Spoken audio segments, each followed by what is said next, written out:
हे आहे DS news network. आपण पाहत आहात आपली बातमी आपला आवाज. नमस्कार, मी दिनकर शिंदे. आपण पाहताय DS न्यूज. तुमचं मत माझं मत मध्ये आपलं स्वागत. मित्रांनो, आपण DS न्यूज चॅनलला सबस्क्राईब केलं नसेल तर आपण तात्काळ सबस्क्राईब करा. आणि एक महत्त्वाचा मुद्दा आपल्यासमोर घेऊन आलोय. तो म्हणजे असा की देवेंद्र फडणवीस हे आज महाराष्ट्रातल्या जनतेच्या रोषाला बळी का पडतायत.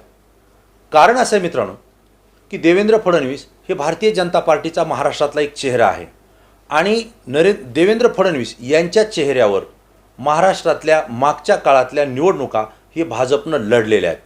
विशेषतः शिवसेनेसोबत ज्यावेळेस युती होती, या युतीच्या काळामध्ये उद्धव ठाकरे यांच्या सातत्यानं सानिध्यात राहणारा नेता म्हणजे देवेंद्र फडणवीस.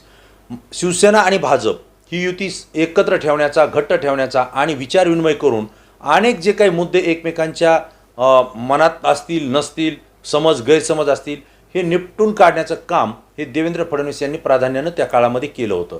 आणि म्हणूनच ज्यावेळेस महाराष्ट्रामध्ये शिवसेना आणि भाजपची युती सत्तेत आली त्यावेळेस देवेंद्र फडणवीस यांना त्या ठिकाणी संधी देण्यात आली. मुख्यमंत्री म्हणून त्यांनी कारभार पाहिला. विशेषतः उद्धव ठाकरे यांचे सुद्धा ते विश्वासू ठरले, कारण त्या पद्धतीनं महाराष्ट्रामध्ये त्यांनी युतीला सांभाळून काम त्या ठिकाणी केलं होतं.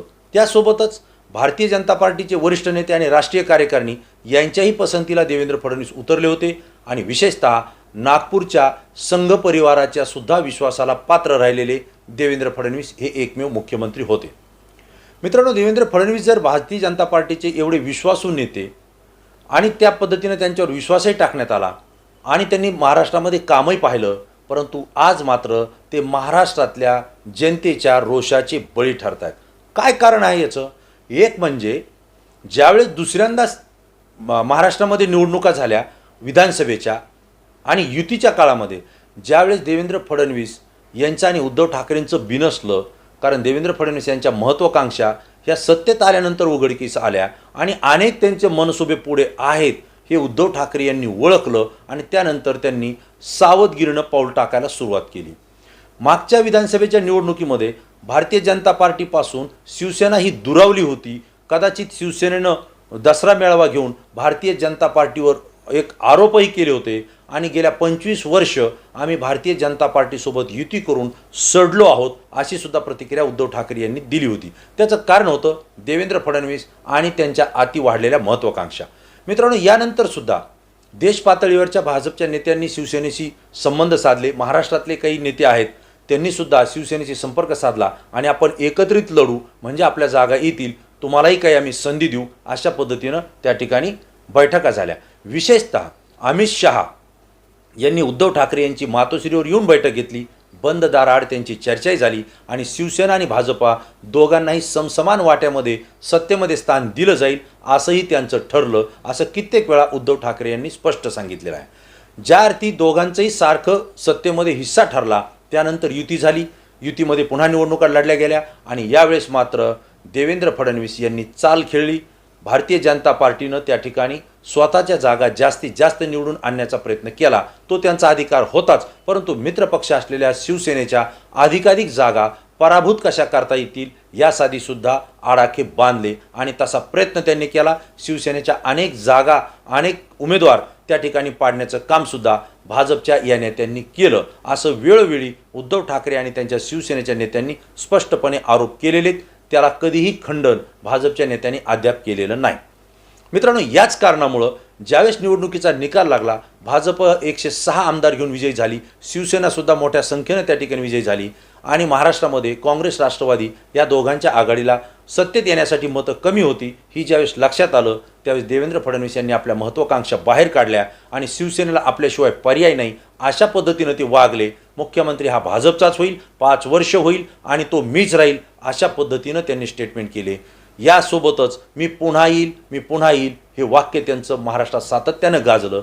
परिणाम असा झाला की शिवसेनेसोबत भारतीय जनता पार्टी सत्तेचा अर्धा वाटा देत नाही किंवा देणार नाही हे त्या ठिकाणी स्पष्ट झालं. उद्धव ठाकरेंनी सांगितलं की आता अर्धा हिस्सा म्हटल्याप्रमाणे शिवसेनेला पहिल्यांदा मुख्यमंत्रीपद 2.5 वर्ष द्यावं, नंतर भाजपने घ्यावं. परंतु देवेंद्र फडणवीस यांनी याला विरोध केला. भाजप नेत्याने त्याला विरोध केला आणि शिवसेनेला संधी देण्याची गरज नाही, कारण आपल्याकडे सत्ता भरपूर आहे, असा त्यांचा समज झाला. परंतु पर्यायानं शिवसेना उद्धव ठाकरे गट हा काँग्रेस राष्ट्रवादी सोबत गेला आणि महाविकास आघाडी करून त्या ठिकाणी सत्तेत आला. मित्रांनो, शिवसेना मित्रपक्ष दूर गेला. याच वेळी अनेक भाजपचे नेते हे देवेंद्र फडणवीसांवर नाराज झाले. त्यांचा रोष देवेंद्र फडणवीसांवर आला. त्याचं कारण असं की पारंपरिक मित्रपक्ष असलेला उद्धव ठाकरे यांची शिवसेना ही आपल्यापासून दुरावली आणि दुरावल्यामुळं आपण सत्तेत येऊ शकलो नाही. आपले मंत्रिपदं आणि सत्तापदं गेली. याचं कारण फक्त एकच होतं, ते म्हणजे देवेंद्र फडणवीस आणि त्यांचे महत्त्वाकांक्षा. मित्रांनो, राष्ट्रवादी काँग्रेससोबत शिवसेना सत्तेत आली. त्यांनी 2.5 वर्ष कामही पाहिलं, परंतु या काळामध्ये देवेंद्र फडणवीस यांना राहवलं नाही, कारण ते सत्तेसाठी बेचैन होते. त्यांनी पुन्हा एकदा राष्ट्रवादी काँग्रेस फोडण्याचा प्रयत्न केला, शिवसेना फोडण्याचा प्रयत्न त्या ठिकाणी केला आणि त्यांना यशही आलं. त्यांनी शिवसेना उद्धव ठाकरे गट हा फोडला आणि एकनाथ शिंदे यांच्यासह 40 आमदार भारतीय जनता पार्टीसोबत त्यांनी नेले.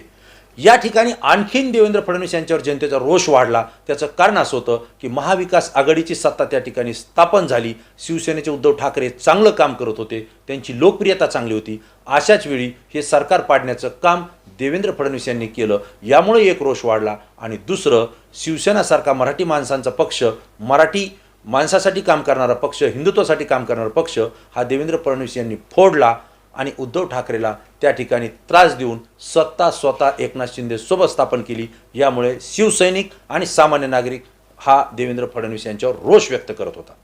मित्रांनो, हा रोष व्यक्त करताना त्यापूर्वी एक रोष आणखी देवेंद्र फडणवीस यांनी आपल्याकडे ओढून घेतला.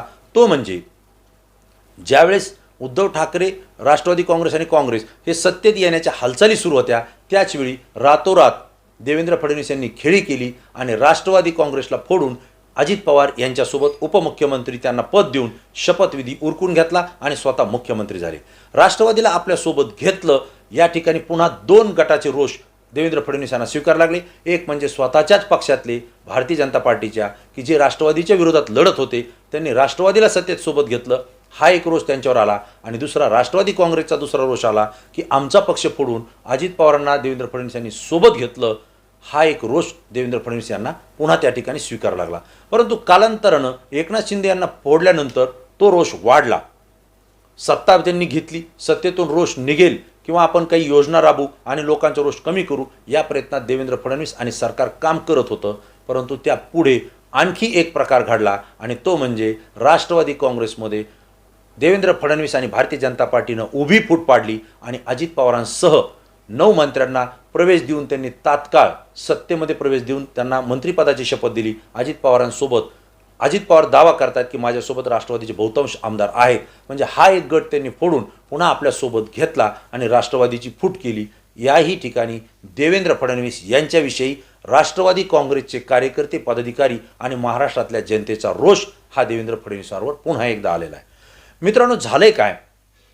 उद्धव ठाकरे आणि बाळासाहेब ठाकरे यांना मानणारे मोठा वर्ग या महाराष्ट्रामध्ये आहे. त्यांचा पक्ष फोडल्यानंतर त्यांना वेदना झाल्या आणि या वेदनेचा रोष जो आहे तो देवेंद्र फडणवीसांवर आला. दुसरी गोष्ट, शरद पवार हे सुद्धा महाराष्ट्रातले आणि देशातले एक मोठे नेते आहेत. त्यांनी सुद्धा 60 वर्ष राजकारणामध्ये आणि महाराष्ट्रामध्ये राजकीयदृष्ट्या काम केलं, सामाजिकदृष्ट्या काम केलं. त्यांना मानणारा एक मोठा वर्ग आहे. त्यांचा राष्ट्रवादी पक्ष फोडून त्यांनाही देवेंद्र फडणवीस यांनी त्रास दिला. त्यामुळे राष्ट्रवादी काँग्रेस आणि सामान्य जनता याचाही रोष देवेंद्र फडणवीस यांच्यावर आलेला आहे. परंतु मित्रांनो, यासोबतच भारतीय जनता पार्टीच्या आमदारांचा आणि कार्यकर्त्यांचा सुद्धा रोष आता देवेंद्र फडणवीस यांच्यावर आलेला आहे. कारण असं आहे की त्यांचं पारंपरिक ज्या लढाया झाल्या, पारंपरिक जे त्यांची विधानसभेच्या निवडणुका झाल्या, त्या काँग्रेस आणि राष्ट्रवादीच्याच उमेदवारासोबत झाल्या. कारण शिवसेनेसोबत आघाडी होती, युती होती, त्यामुळे त्यांच्या एकमेकांच्या जागा वेगवेगळ्या होत्या. परंतु काँग्रेस आणि राष्ट्रवादीच्या विरोधातल्या उमेदवारासोबत भाजपचे उमेदवार त्या ठिकाणी लढले आणि आता राष्ट्रवादी काँग्रेसचे अजित पवार यांना विरोध करून आपण निवडणुका लढतोय, आपण काम करतोय, आता त्यांनाच पुन्हा तुम्ही सत्तेत सहभागी करून घेतलं, आता आम्ही मतदारसंघात जाऊन काय तोंड दाखवायचं हा सुद्धा प्रश्न त्यांच्या समोर उपस्थित राहिला. आणि अजित पवार आणि त्यांच्या सहकाऱ्यांना मंत्रिमंडळात स्थान दिलं, त्यांना मंत्री केलं, सत्तेची पदं दिली. मात्र आम्ही इतक्या एकनिष्ठतेने आजपर्यंत काम करत आहोत, मंत्रिपद आम्हाला अद्यापही मिळालेलं नाही, आमची कामही कोणती झालेली नाहीत. मात्र केवळ स्वतःची महत्त्वाकांक्षा पूर्ण करण्यासाठी देवेंद्र फडणवीस हे तत्वाशी तडजोड करतायत आणि ज्या ठिकाणी युती होऊ शकत नाही अशी अभद्र युती करून पुन्हा भारतीय जनता पार्टीच्या आमदारावर ही विरोधक सत्तेत घेऊन लादतायत असा आरोप देवेंद्र फडणवीस यांच्यावर होतोय. मित्रांनो, या सगळ्या घडामोडी करत असताना आता आणखीन एक रोष पुन्हा देवेंद्र फडणवीस यांच्यावर वाढला आहे, तो म्हणजे एकनाथ शिंदे गटाचा. कारण एकनाथ शिंदे गट हा उद्धव ठाकरेंना सोडून देवेंद्र फडणवीस यांच्यासोबत सत्तेत आला आणि आपल्याला अर्धी मंत्रिपदं भेटतील, अर्धी महामंडळं भेटतील आणि विकास निधीसुद्धा मोठ्या प्रमाणावर मिळेल अशी त्यांना अपेक्षा होती. म्हणून ते देवेंद्र फडणवीस यांच्यासोबत सत्तेत सहभागी झाले. मात्र अजित पवार आणि काँग्रेस यांचा विरोध आहे, यांना आम्ही स्वीकारू शकत नाहीत आणि म्हणून आम्ही त्यांना सोडून भाजपसोबत आलो असं त्यांनी वेळोवेळी जाहीर केलं.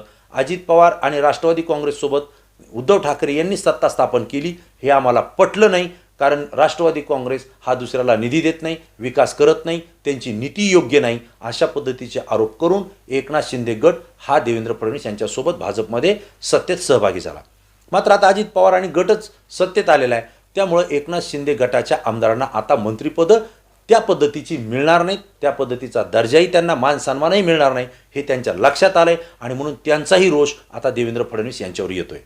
मित्रांनो, या सगळ्या रोषाचा जर विचार केला तर भारतीय जनता पार्टीनं देवेंद्र फडणवीस यांनी पूर्ण भारतीय जनता पार्टीवर महाराष्ट्रातल्या जनतेचा रोष ओढावून घेतला आहे असं चित्र या ठिकाणी आता दिसतंय. बरं, झालंय असं की 106 आमदारांची पार्टी असलेला भाजप आणि देवेंद्र फडणवीस त्यांचे नेते आज जर सत्तेचा विचार केला या 5 वर्षातल्या, तर कुठे भाजप? पहिल्या 2.5 वर्ष तर उद्धव ठाकरे यांनी सत्ता भोगली, राष्ट्रवादी आणि काँग्रेसनं त्या ठिकाणी सत्ता भोगली, जनतेची कामं केली आणि मोठा निधीही त्यांनी उपलब्ध करून घेतला. मध्यंतरी पुन्हा एकनाथ शिंदे ज्यावेळेस भारतीय जनता पार्टीसोबत आले, ते मुख्यमंत्री झाले, त्यांच्याही गटाला मंत्रिपद मिळाली. देवेंद्र फडणवीस यांना उपमुख्यमंत्री पदावर समाधान मानावं लागलं आणि आता राष्ट्रवादीच्या अजित पवारांनी एक गट आला, तिथंसुद्धा त्यांना मंत्रिपदं आणि सत्तेची पदं मिळाली. मात्र देवेंद्र फडणवीस यांना उपमुख्यमंत्री पदावर समाधान मानावं लागलं. म्हणजे परिणामी विरोधात असून सुद्धा एकनाथ शिंदे आणि अजित पवार हे मोठ्या पदावर काम करतायत, राज्यातल्या सत्तेची फळे चाखतायत. मात्र भारतीय जनता पार्टी 106 आमदारांची पार्टी असून आणि एकनिष्ठ आमदार आणि कार्यकर्ते असताना सुद्धा त्यांना पाहिजे तसा सत्तेत सहभाग मिळत नाही आणि याच कारणानं त्यांच्यावर अनेक प्रकारचे रोष महाराष्ट्रातल्या जनतेचे हे आता आलेले आहेत. आणि विशेषतः भारतीय जनता पार्टीचे वरिष्ठ जे नेते आहेत, राष्ट्रीय कार्यकारिणी असेल किंवा राष्ट्रीय स्वयंसेवक संघाचे पदाधिकारी असतील, यांच्याही आता लक्षात आलं आहे की देवेंद्र फडणवीस यांच्यावर महाराष्ट्रामध्ये खूप मोठा रोष आहे. जर त्यांना आता आपण पुन्हा भारतीय जनता पार्टीचा चेहरा म्हणून जर पुढं आणलं तर हा रोष आपल्याला घ्यावा लागेल आणि परिणामी भाजपचं मोठं नुकसान होऊ शकतं. या कारणानं आता भारतीय जनता पार्टीमध्ये सुद्धा वेगळे विचार आणि वेगळ्या हालचाली सुरू झालेल्या आहेत. आता देवेंद्र फडणवीस यांना मागे खेचून दुसरा नेत्याचा चेहरा पुढे करता येईल का, या पद्धतीच्या हालचाली भाजपमध्ये चालल्यात असं सूत्रांनी आपल्याला माहिती दिली आहे.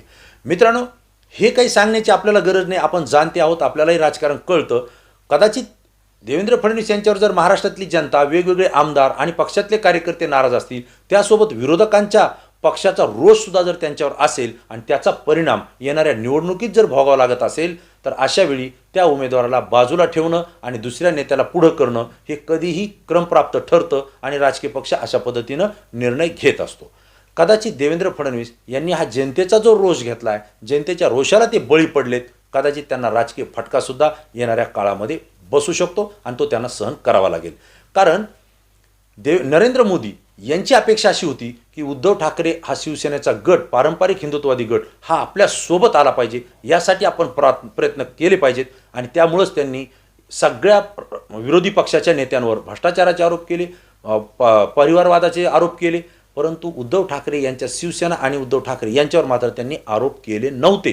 कारण त्याचं कारण होतं की त्यांनी उद्धव ठाकरे आणि शिवसेनेला सॉफ्ट कॉर्नर दिलं होतं. कदाचित भविष्यात जर ते बोलले असते तर उद्धव ठाकरे आपल्यासोबत येतील हा विश्वास त्यांना होता. परंतु असं जर झालं असतं तर या ठिकाणी देवेंद्र फडणवीस यांचा महाराष्ट्रातला पत्ता कट होत होता. म्हणून माझ्या जीवावर मी परत एकदा दुसरा गट आपल्यासोबत आणतोय हे दाखविण्यासाठी त्यांनी राष्ट्रवादीचे अजित पवार आणि त्यांचा गट सत्तेत सहभागी करून घेतलाय. मित्रांनो, या सगळ्या गोष्टीचा सारासार जर विचार केला तर आता असं लक्षात येतं आहे की भारतीय जनता पार्टी देवेंद्र फडणवीस यांच्यावर सुद्धा नाराज दिसते, कारण त्यांचा सुद्धा रोष दिसतोय. हे म्हणण्याचं कारण असं आहे की भारतीय जनता पार्टी म्हणजे एक माणूस नाही, तर भारतीय जनता पार्टी म्हणजे सगळे नेते आणि सगळे कार्यकर्ते आहेत. देवेंद्र फडणवीस यांनी सत्तेत आल्यानंतर स्वपक्षीयांच्या अनेक नेत्यांची नाराजी आपल्यावर ओढून घेतलेली आहे. जसं की एकनाथ खडसेंची नाराजी घेतली, एकनाथ खडसे तर राष्ट्रवादीमध्ये गेले, परंतु पंकजाताई मुंडे या भाजपच्या मास लीडर आहेत, त्यांची नाराजी त्यांनी स्वतःवर ओढून घेतलेली त्या कित्येक वेळा आपल्याला दिसलं आहे. विनोद तावडे हे भारतीय जनता पार्टीचे एक महत्त्वाचे नेते आहेत, मुंबईतून काम पाहतात, ते आता भारतीय जनता पार्टीच्या राष्ट्रीय कार्यकारिणीमध्ये सुद्धा सक्रिय झालेत. त्यांचाही रोष फडणवीस यांनी सत्तेच्या काळामध्ये घेतलेला आहे, तेही त्यांच्यावर नाराज आहेत.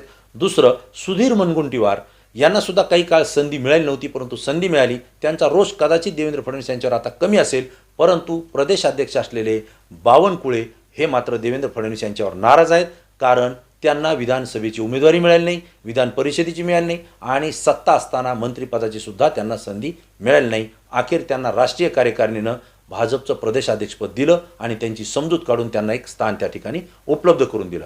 म्हणजेच भारतीय जनता पार्टीचे जे काही नेते आहेत यांचा सुद्धा रोष हा देवेंद्र फडणवीस यांच्यावर आहे, परंतु देवेंद्र फडणवीस यांच्या हे अद्याप लक्षात येत नसावं कदाचित, कारण म्हणतात ना की सत्तेची पट्टी जर डोळ्यावर आली असेल तर जवळचा आणि लांबचा माणसाला काही दिसत नसतं, फक्त दिसतो तो स्वार्थ आणि उद्दिष्ट. या ठिकाणी नेमकं तीच घटना आणि तीच बाब देवेंद्र फडणवीस यांच्या बाबतीत घडते का असा प्रश्न या ठिकाणी उपस्थित होतोय. आणि म्हणून हा मुद्दा महत्त्वाचा होता की देवेंद्र फडणवीस हे महाराष्ट्रातल्या जनतेच्या रोषाचे बळी का ठरतायत, तर त्याची मी शोधलेली ही कारणं आहेत. आणि आपल्याला याविषयी काय वाटतं, आपणही आपलं मत लाईक आणि कॉमेंट्स करून देऊ शकता. मित्रांनो, असेच विषय असेच मुद्दे आपल्यासमोर पुन्हा घेऊन येण्यासाठी आपण DS न्यूजला सबस्क्राईब करा. नवीन मुद्दा नवीन विषय घेऊन आपल्यासमोर येईल. तोपर्यंत